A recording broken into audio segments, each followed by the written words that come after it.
Hello, hello. Welcome to Diverse Voices, everyone, dedicated to sharing leadership stories with viewers. Hi, LinkedIn. Hi, YouTube. I am thrilled today as we kick off Hispanic Heritage Month to have Ilhiana Rojas, founder and owner of BeLIVE Coaching and Consulting and Chief Development Officer at ALPFA Boston. ALPFA is the leading Latino professional organization focused on developing Latino business owners in the United States. Liana, such a pleasure. Good afternoon. Thank you. Thank you so much for having me. I'm so excited to be here. Oh my goodness, I am thrilled. I think it's going to be a compelling conversation. But for our audience, just so you're aware, Ileana's company focuses on enabling clients and organizations to maximize their potential through meaningful transformation by reconnecting with their purpose, embracing their authentic self, and thriving through personal empowerment. Ilhiana, what an interesting aspect. I'd really love to learn a little bit more about what you focus on day in, day out when you're not being a guest on podcasts. Well, I focus on having fun and doing what I love to do.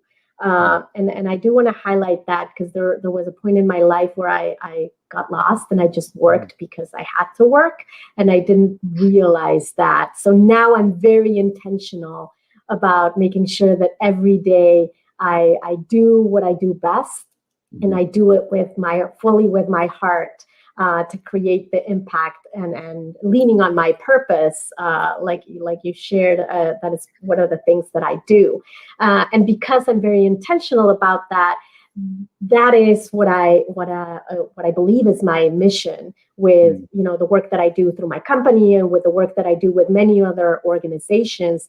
It's to help others through conversations, through workshops, webinars, keynotes, speaking engagements, to be able to help people find and reconnect with themselves, with what they're passionate about, what they're looking for, their why, and then really embrace that so that they can wake up in the morning like jumping out of bed and being excited about what the day has to offer versus dragging like their feet to work because they have to get a paycheck. Because I've been there, done that.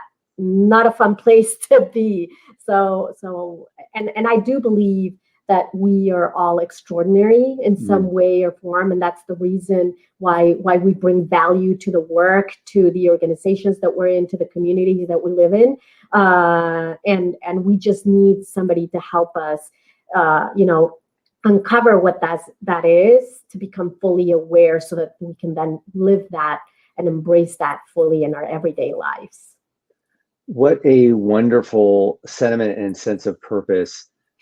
As you mentioned the word intentionality a few times, it reminded me there are many who just don't have that opportunity. They work their job, they use their role and their career to just go home and be with their family. But I've observed in the last 18 months, a lot more people focused on intentionality. Are you seeing a little bit of that in your work and your conversations? Definitely, yes. And I think, what happened the last 18 months from all different points of view, not only COVID, but just, everything. I think it's brought a pause in our lives to rethink, like, why am I here? Like, because we've had to pause, not because we wanted, but like the whole world was put on pause. Enough time to get us thinking, like, why did I start on this path in the first place? Why am I working here? What's the impact that I want to create? Like, is this really what I believe in? I've had many people like question the roles that they're in, the companies that they work for, their, what's my legacy going to be? All of those things. And I think many still don't know the answer, because it should be a pretty simple thing to answer, but it's not.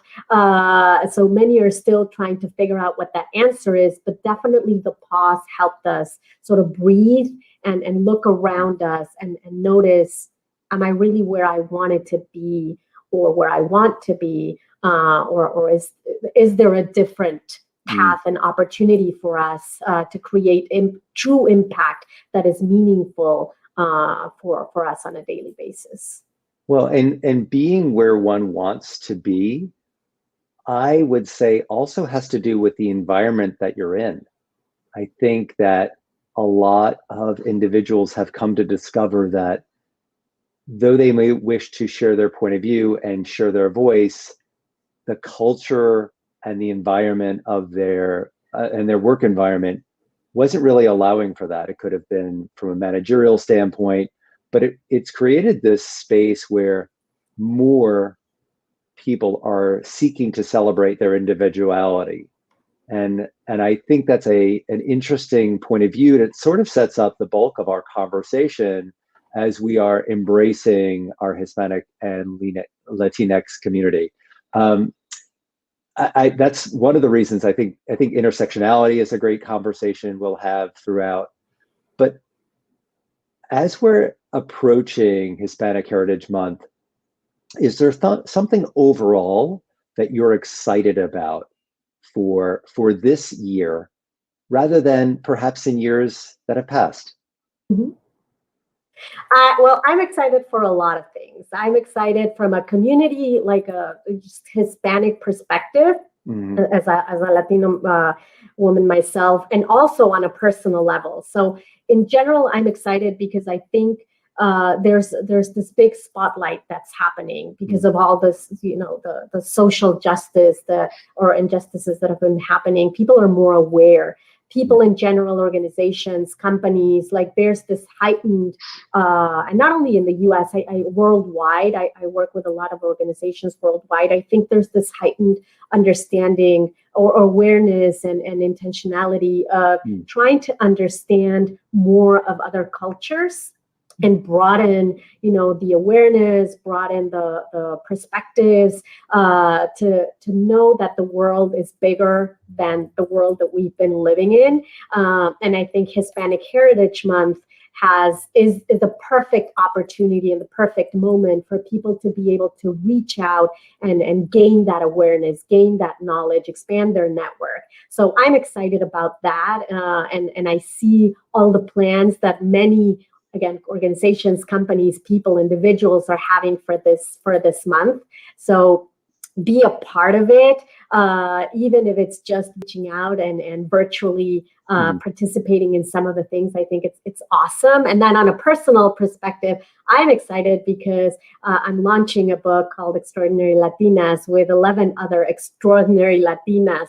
And so we're having that also happening. And that's exciting in itself, because I've had this fear of writing for a very long time. I'm an engineer, so writing has definitely not been, or I believed it's not been, my forte for so long. And I decided that I couldn't, ask of my clients to face their fears and overcome them if I wasn't doing that myself. Sure. So one of those was to write this book with these other 11 Latinas, and we're launching that on September 15th. So that's also part of the excitement. Oh, there is so much in what you just shared worth unpacking. My mind has gone in several different directions. First of all, congratulations on the book. That's super exciting. I certainly want to revisit that and talk a little bit more about the voice and where that can go. But I would like to start with the beginning of the conversation in your statement around people participating, because I've noticed this trend where some are really exploring, and so many of us are, and I can speak from my own experience, early in our knowledge, right? You can't know everything about 100,000 things. And especially in I don't love the term, but in a cancel type culture, yes, where some are seeking out to strike at someone just because they use inaccurate language, because they may not tell a full and robust story when they're trying to share something that they've learned. Is there something you can advise to those who are early in their journey to help give them strength that just by learning, they're in a good place. But is there something you can evoke to encourage those who are trying to learn more about the Hispanic and Latinx community, and in that statement? Yes, definitely. I would say three things. First, to be kind to yourself. You're absolutely right. We cannot know everything. And I think I've heard a lot of people, and I think about it even myself, like we're afraid to ask questions or to be curious because we're afraid to be, judged or make a mistake or say something, inadequate, inaccurate, whatever it is. So then we stop. So we don't even like take the step forward to even try because of that fear of making that mistake. But if we're kind to ourselves to say we're going to make mistakes, it's like we're learning to ride a new bicycle that we have no idea, and we're going to fall down more than one time. And it's okay as long as your heart and your authentic, curiousness is there, and the intention is the right one. Then I think everything's going to be okay. So be kind to yourself. I would say is the number one thing. The second thing is to reach out to people that you currently know, that you have, good relationships with, even if it's just a simple relation of just knowing, like an acquaintance. Just reach out, have a, virtual coffee chat to ask them, like, what are they doing? What's going on in their lives? And be open to that, curious to hearing their stories. You never know where that can take you and what you can learn from that. And then specifically for Hispanic Heritage Month, like we've talked, there are so many events that are going to happen, most of them virtually, obviously, because of what's happening. So find some time, look out for them, and participate in some way, even if it's just listening in. And learning more, like that can take, take you a long way into opening you to a world and a perspective that you didn't have, before. So even if it's just one thing, I know we're all crazy living, crazy times. Our agendas are filled with a lot of things, but I'm sure everybody can carve, an hour, half an hour of their time for any of these events to learn a little bit more. And then if you're really into it, like actively participate. Many of these events, I'm in many of them, that we're looking for people that are interested in, being actively involved in some way or form. So also, if you really want to take it like that extra mile, then reach out. Oh, I welcome that. Those are three great tips. I recognize you said carve out a half an hour, and in my head, I think of colleagues and clients who've said, I don't have a half an hour. You can make it a family event too. Like there's ways in which you can bring others and make it a bonding moment. But when we think about Hispanic Heritage Month, I think about some of those tough conversations that people have. Right? You encouraged in your second point to connect with others in some way, be inquisitive, reach out. But sometimes I think that for those who've experienced a bit of uncomfortable situation, there's micro messages. So I'm really curious if we could talk about your lived experience, or maybe guiding those who are part of your world. What might one micro message about Hispanic women be that you wish people would stop making?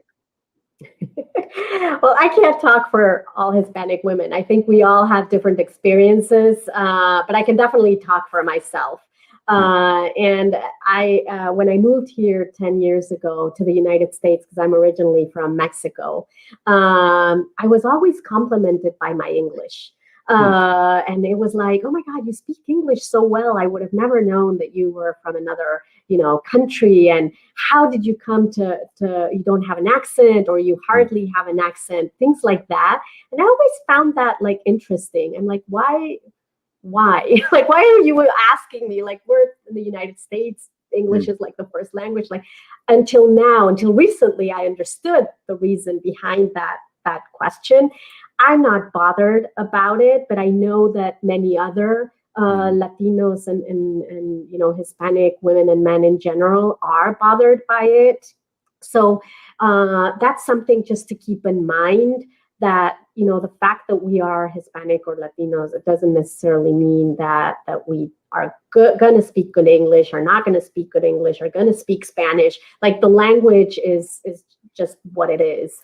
So I think that's one micro message that I know sometimes it's with good intentions, but it might not land well on the other person. So there are ways to address that without making it evident, or making assumptions. That's more of the word that I wanted to look for.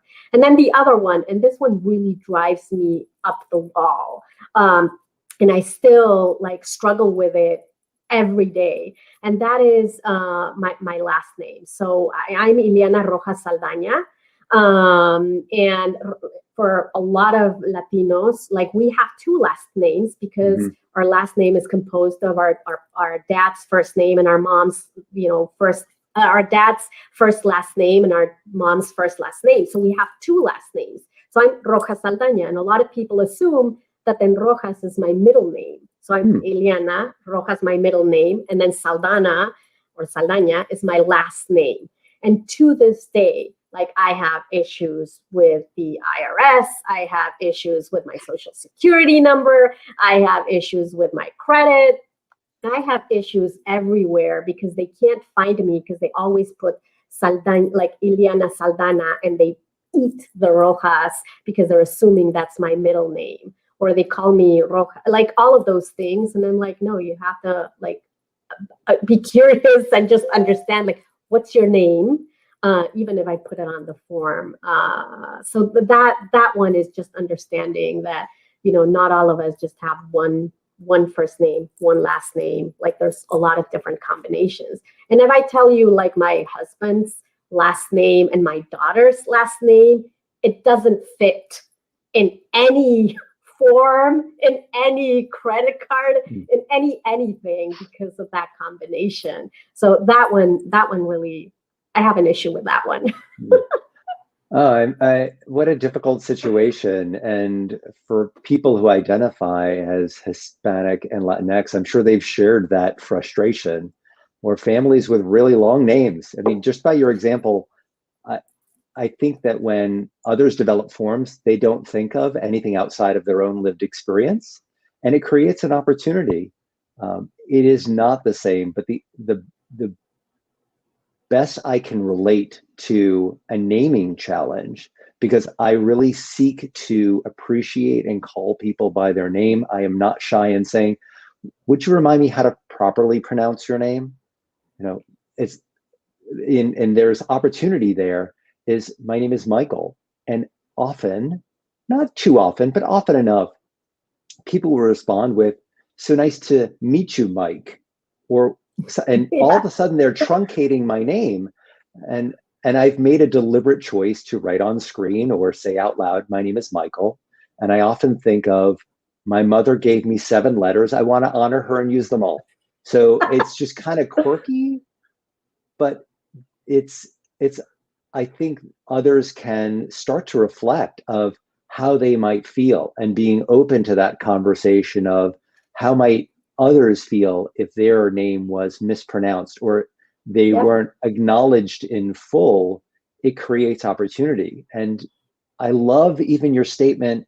I try to look at the positive when others have said to you about your comprehensive way of speaking English, rather than saying, oh, you were from someplace else, do you speak 2 languages? Because for Americans, it's very more uncommon that we speak 2 languages. So I think there's a way to honor the fact that maybe there's a bit of mix coming through as you're thinking in 2 languages.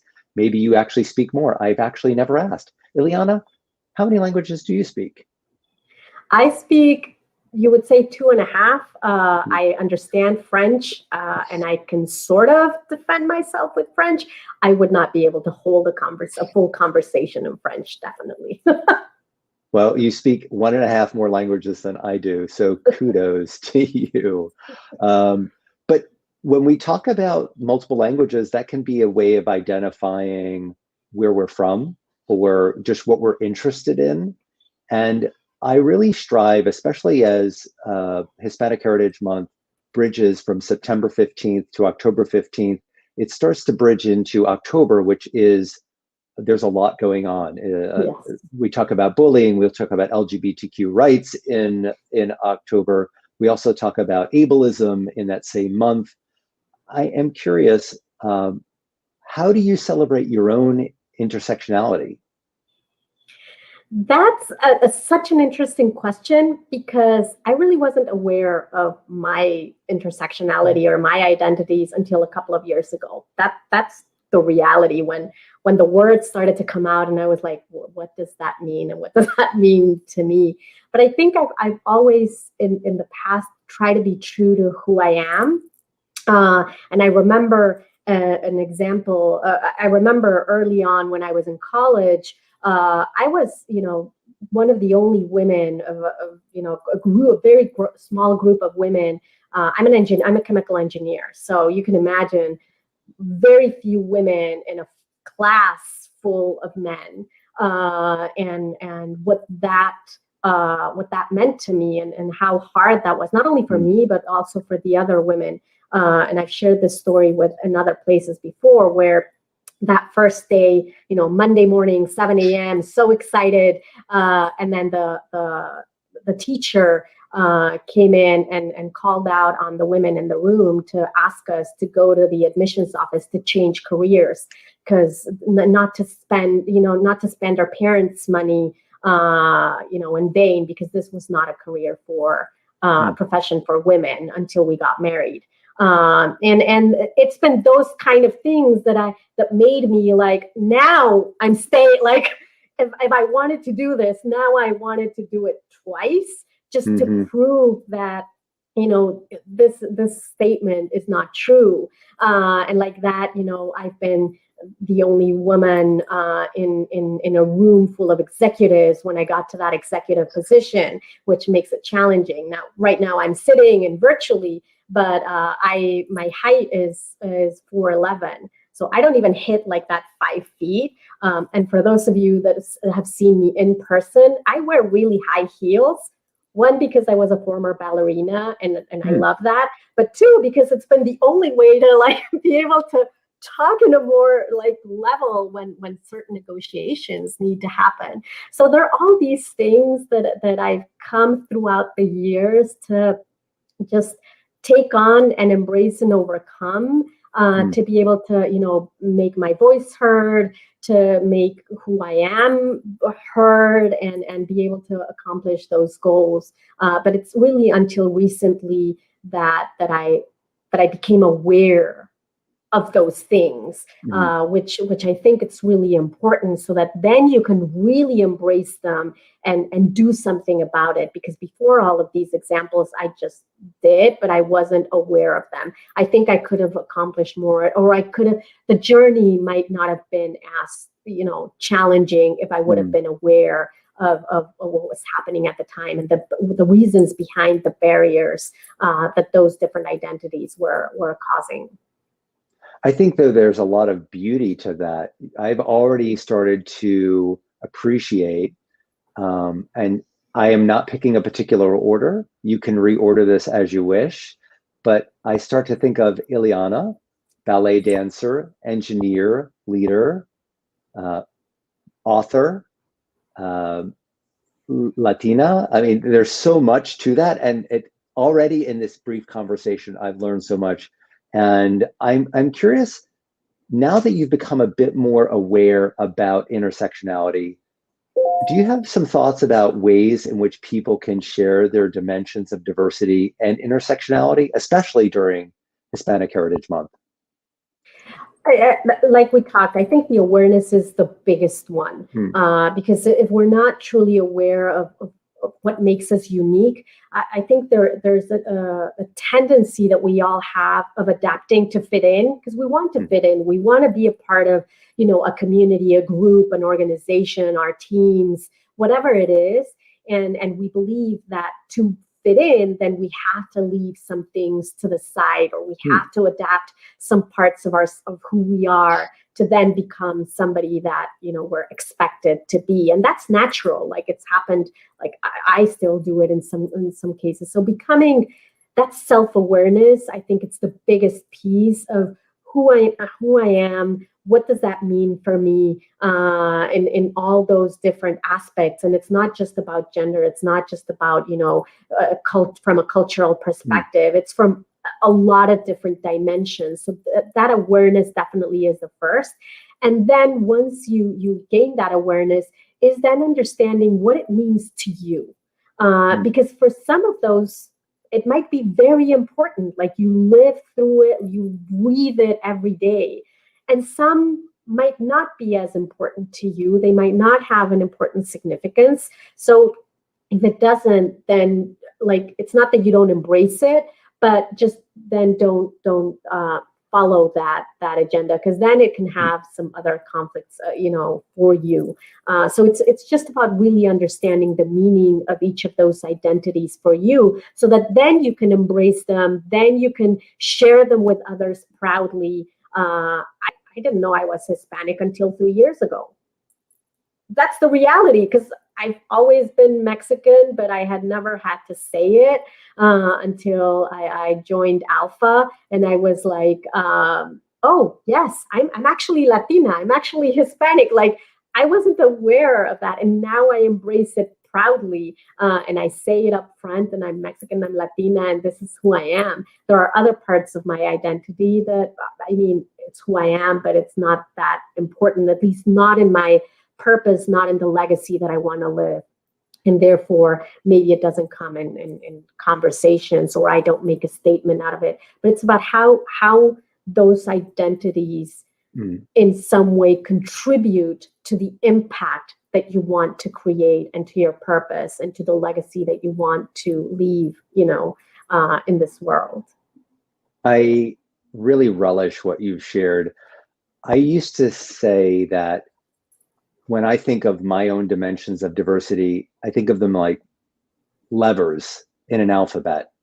And in some days, certain levers or certain letters are higher up and just more dominant or predominant in a conversation or in a moment. And in other areas, those things may be dialed back just because of situation, or because I'm electing to, lower those elements of myself, because you can't be everything to everyone at all times. It's really quite extraordinary. And knowing that you've started to embrace your heritage, but also identify, at least in the US, that you're now, as you mentioned, proudly Hispanic. So you're a person who identifies as Hispanic or Latinx. Can you talk a little bit about the chapter that you wrote in this book, Extraordinary Latinas? I know that there were 11 other women who wrote in that book, but I'd love to really just focus in on your story, or at least a glimpse into that particular chapter.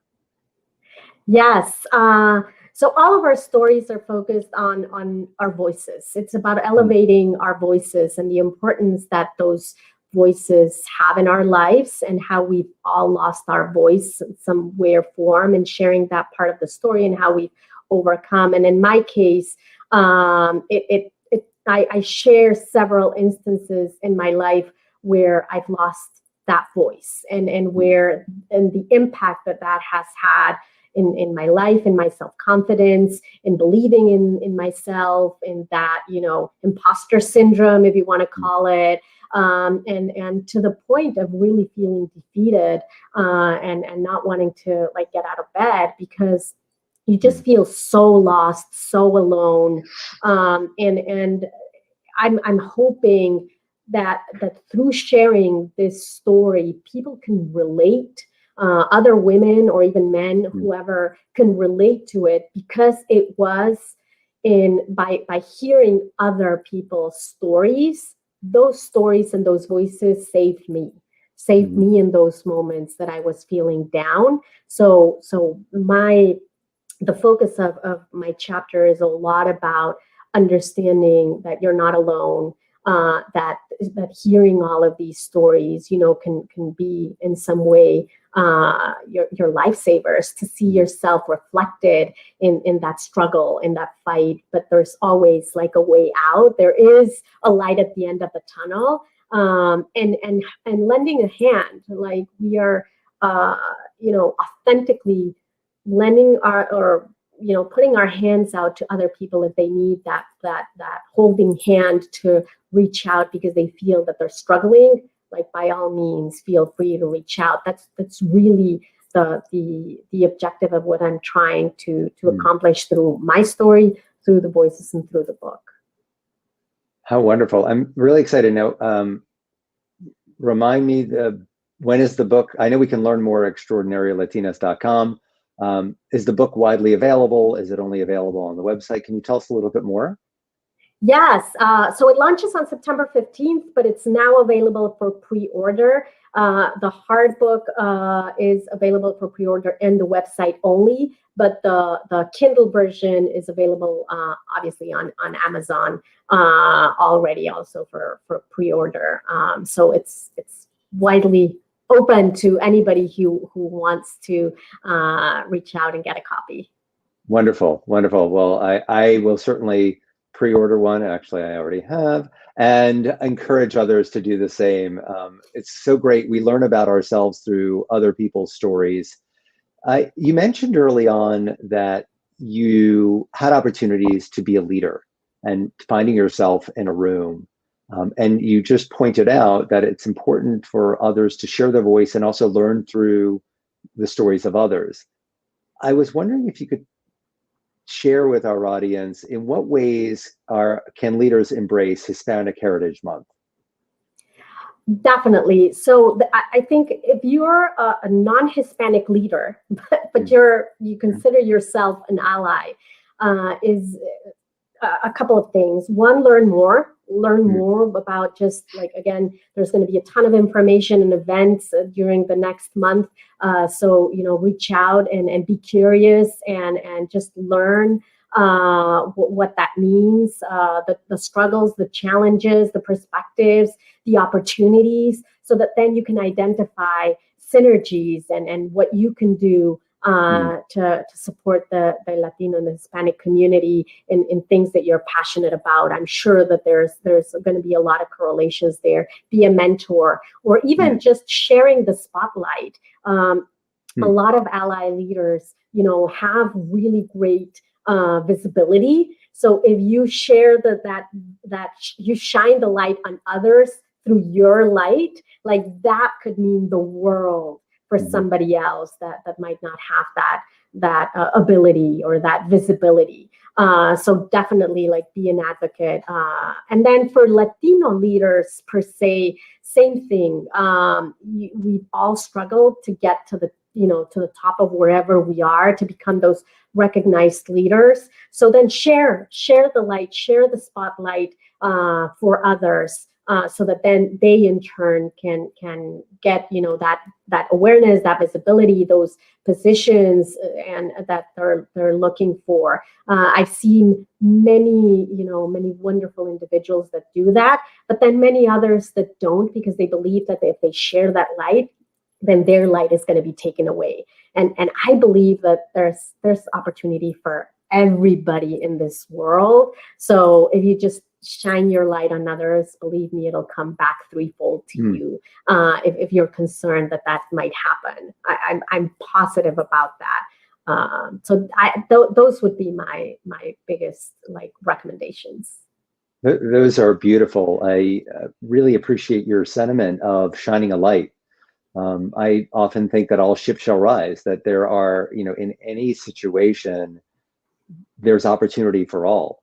And if a great idea is brought forth, or just an idea or a statement is brought forth by a person who identifies as Hispanic, it's truly an opportunity for that leader to acknowledge, to call out, to say, I'd like to add on to what that individual just said. Let's just talk about what was just shared, right? There's something that's really empowering and refreshing in a leader who takes that position. I think that Leaders, though, are really indicative of the organizations in which they exist. When there is a bad leader, it's because an organization allows it to happen, regretfully. So maybe there's ways in we can look at the organizations themselves. And I'm curious, how can organizations recognize and celebrate the Hispanic and Latinx community all year long beyond Hispanic Heritage Month? There's so many ways, but I think it all starts with really being intentional, and not just because it's Hispanic Heritage Month, put it on the calendar and say, oh, now I need to focus on this. It's about really being intentional and add to your strategies, add to your goals, add to your objectives. What is it that you want to accomplish, so that then there will be a plan and an action plan in place with specific, metrics and strategies that will make that happen. So that's the first step. And then just reach out. There are so many different organizations, large and small, around, that need a lot of support. You don't have to do the things yourself. Like, you can lean and support these organizations that are already going to do the work.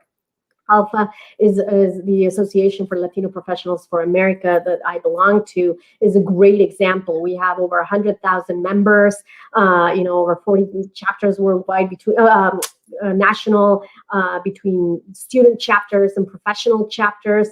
We do a lot of work to support Latino professionals to reach that next level. But we need then the sponsors and the partners that help us, so that we can then in turn do the work. So reach out to ALPHA at alpha.com, alpfa.com, and definitely. And like that, there are so many other organizations. Amplify Latinx is another organization that they elevate the voices, and they support small businesses, small entrepreneurs that are Latino. Hispanic Star is also doing an extraordinary job at elevating the voices of Latinos and empowering Latinos by collaborating with Fortune 500 companies to pledge to increase their workforce, with Latinos in the next couple of years. The LCDA, which is the Latino Corporate Directors Association, they do a great work on trying to get Latinos on boards of these Fortune 500 companies. ACE, HACE, which is the Hispanic Alliance for Career Enhancement, United Latinas. Like, I can go on and on and on all of these wonderful organizations and nonprofits that do a lot of work focused on different areas and different communities. That will that's their mission, but they all need support from these larger companies or organizations, and the support doesn't only come in money. It comes in a lot of different ways, because there's a lot of work to do. So just being intentional about what you want to accomplish as an organization, as a leader, and then reach out. And if you don't know where to even start, reach out to me, and then I'll, like I said, I just mentioned a handful of a lot of organizations that I work with, and I can definitely direct you in the right direction. That is such a rich and diverse list. It makes me immediately respond to our earlier conversation on intersectionality. You just provided for our audience a wide variety of places in which they can find their role, their space to be themselves, and to recognize, especially if you're an organization, what is your intersectionality with the organization's purpose, and how might that align with some of these third-party organizations? There's an opportunity for those companies to look at who they are and what they stand for, and align themselves with a secondary organization outside, and become that ally and partner long term. It's such a wonderful way of looking at things. If an organization wants to plant trees, that may speak to their values, but just as well, aligning themselves with a Hispanic organization or a Latinx organization, or one that just is in the periphery and has that multidimensionality, is wonderful and endearing. I think that's a very rich thing for us to have learned. from our audience, for our audience. Ilhiana, this has been a fantastic time together and a wonderful conversation. I feel better for it. Is there anything that you'd like to see? I like to dream a little bit. If you were to look forward, maybe 5 years from now, is there a policy, whether in HR or otherwise, that you would like to see put into practice that could perhaps fit with our conversation around Hispanic Heritage Month? Just one thing. I would say the policies in many cases are already out there. I think it's more about the intention of making them really be either come true and be approved, or be, you know, enforced in some way to really make them happen. Because in a lot of cases, I've heard a lot of, you know, talk around the idea of, but that really doesn't come down to the action. And there's a huge gap between, you know, where people would like it to be to where it actually is. So I think in the next 5 years, it's going to be more about let's now turn things into action versus just keep talking about them, because keep talking about them, it's not gonna, it doesn't help anybody. So it is about whatever is already out there. Let's make that happen first, and we can continue dreaming in the meantime. There's a lot of us that are dreamers, but it's the you know, the work in the ground that I think right now is missing. Yeah, there's definitely opportunities to put existing policies into practice and to breathe life into them, to manifest them in some way, so they're not just words on a page, but they hold substance and meaning. What a wonderful way to end our conversation. Ilhiana, I am so honored to have had this time with you. And I really hope that for you, Hispanic Heritage Month obviously goes beyond the month, but it becomes a special moment for you and your loved ones. So thank you. No, thank you so much for the space. I really appreciate it. Appreciate reaching out. And I look forward to continuing to collaborate, because that's, like we said, by helping each other out, that's how we're all going to rise. Most definitely. Most definitely. Thank you again. All right. And be well.